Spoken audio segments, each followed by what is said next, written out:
On this Clinical Insight, we have Shawn Eno back, and this time we got into a question and answer on orthotics, and really this covers a lot of the prefabricated ones versus the semi-custom ones versus really getting someone that knows what they're doing a full evaluation, really customizing orthotics for you, not just for you as a person, but for each of your feet and how those are different and then how important that is in the long run. So, a couple myths dispelled here, but really interesting content that we hope you get some benefit out of. Enjoy.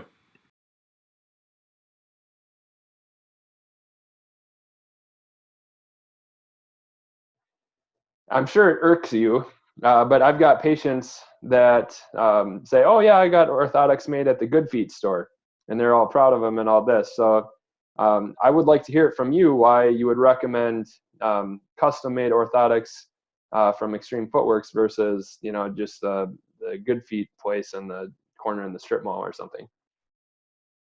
All right. Well, you're fine with using this as a video.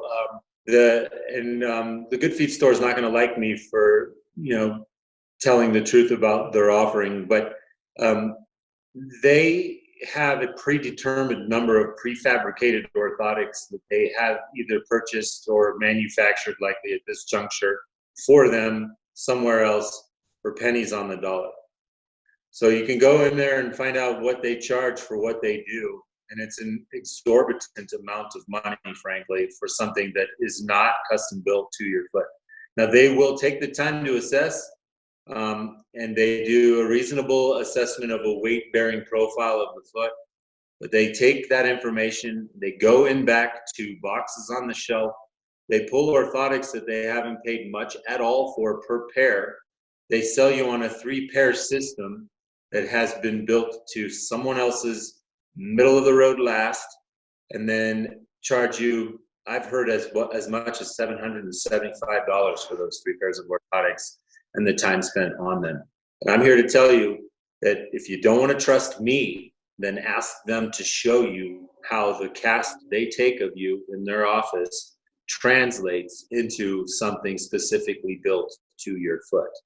They don't like educated questions because the answers will show that they are running a scam, okay?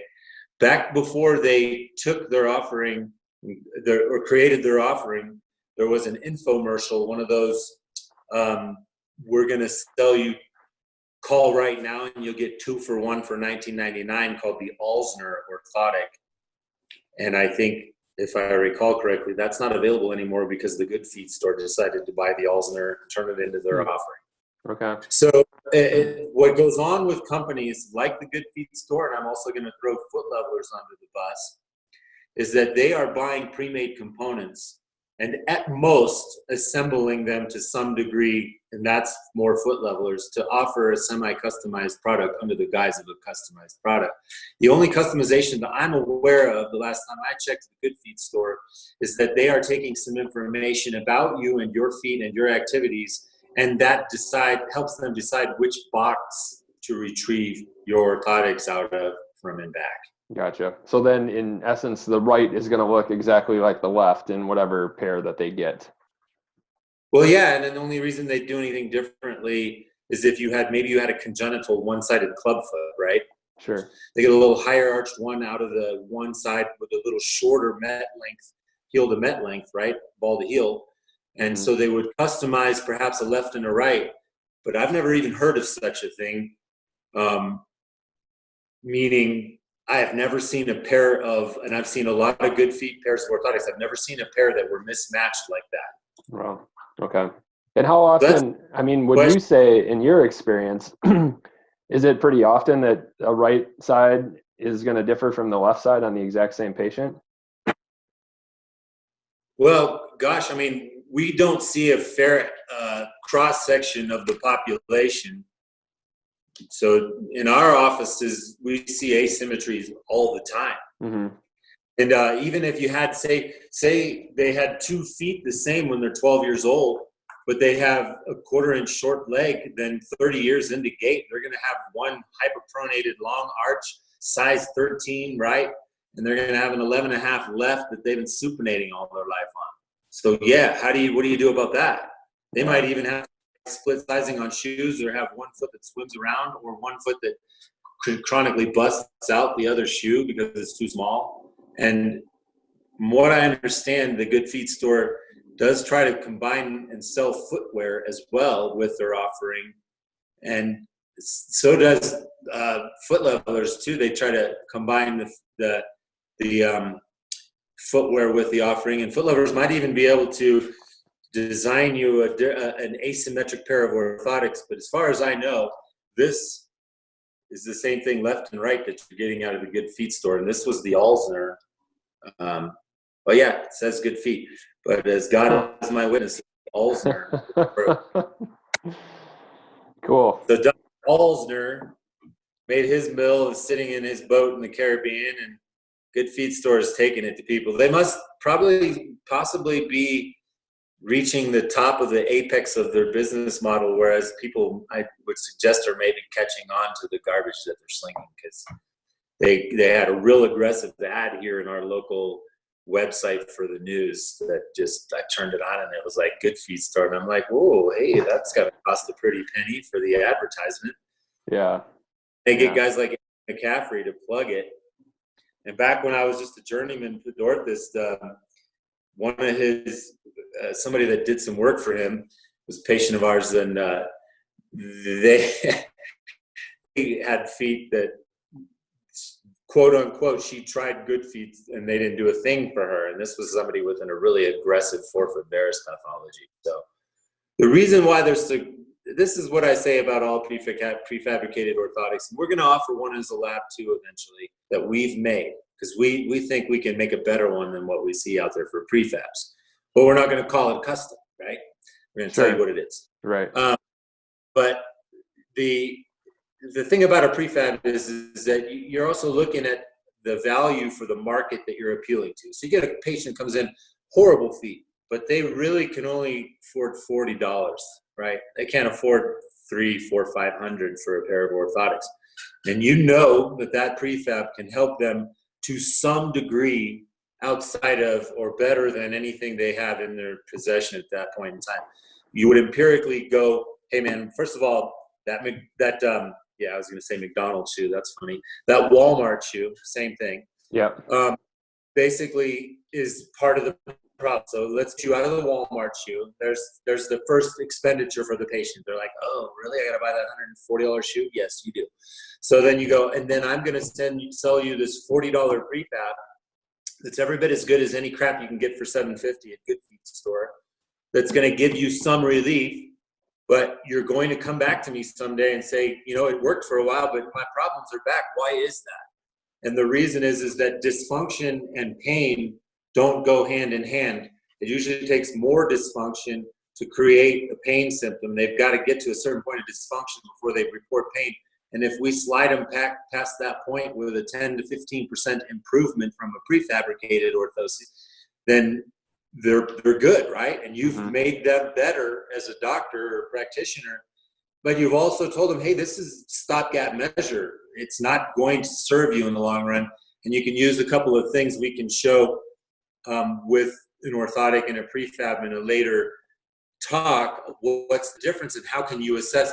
I think we could actually put a little 10-minute talk together about how to assess prefabs and other orthotics from other providers for their efficacy, whether they're working and whether they're good for the patient or not. And we could do a couple things with that. But the point is that you can use a prefab and a shoe recommendation to get a positive outcome for your patients. Call it a spade. Tell them, hey, save some money. Then we'll cast you because you need to really get into 80 to 90% correction instead of 10 to 20.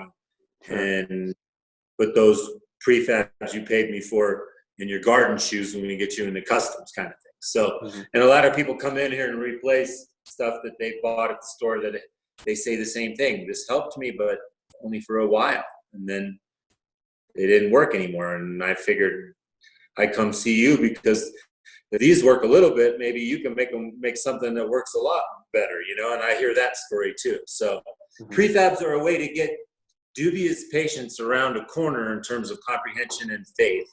in the process as well. But that's when we're telling them what they're paying for, Right. instead of selling them a custom under the guise of a prefab. For sure. Cool. Yeah, it's a great explanation. I appreciate that. Yeah, because you got competitors. I mean, let's take it one step further, and then we'll be done. What's the difference between what you might decide to offer in your lab or office to somebody? I see those casts in the background there. Yes, sir. And you know what the podiatrist down the street's offering, and that's where you have to talk about the efficacy of the cast. So the two determinants for orthotic outcomes that have been shown in studies, anyway, is that improve or create a more positive outcome are the efficacy of the cast done by the practitioner, which then reflects to the image of the patient's foot being provided to the lab, and then the selection of materials and posts customized to the patient based on a biomechanical and foot evaluation.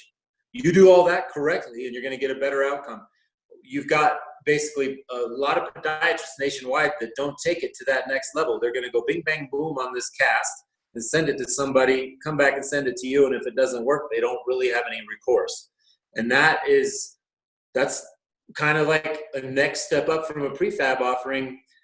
So why will the podiatrist bill my insurance and give me these, but over here this other person will not bill my insurance, but is trying to convince me that I should get these? And the difference is that if you're willing to pay $400, then your doctor can go and buy a pair from a lab for $200 or $160, $165 wholesale cost, which you as the end user, that's none of your business, because you're not going to be able to get a custom product without someone helping you get into it, right? You can't subvert the system. We see that a lot here too, where patients call up, hey, can I get a pair?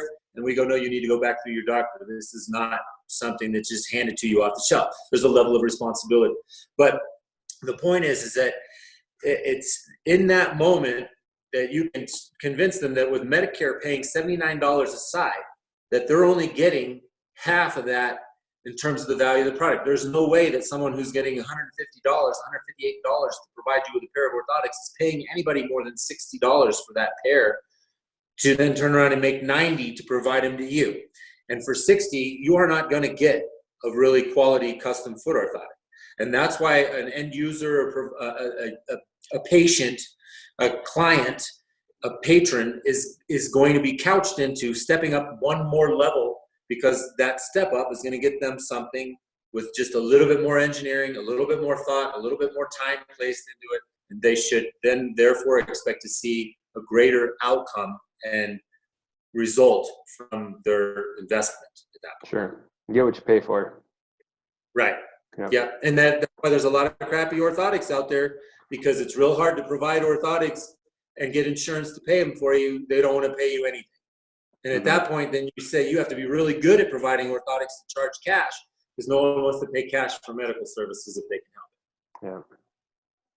Yeah. So Cool. It's tough, but you know, if you know something is going to work and you've got people telling you, I got a set of those and they work, and you know the company behind them and the doctor behind them is going to stand up and behind them and get them to work, then it's worth that $400. Cool. Makes sense. Right on. Awesome. Well, thanks a lot, Shawn. I appreciate it.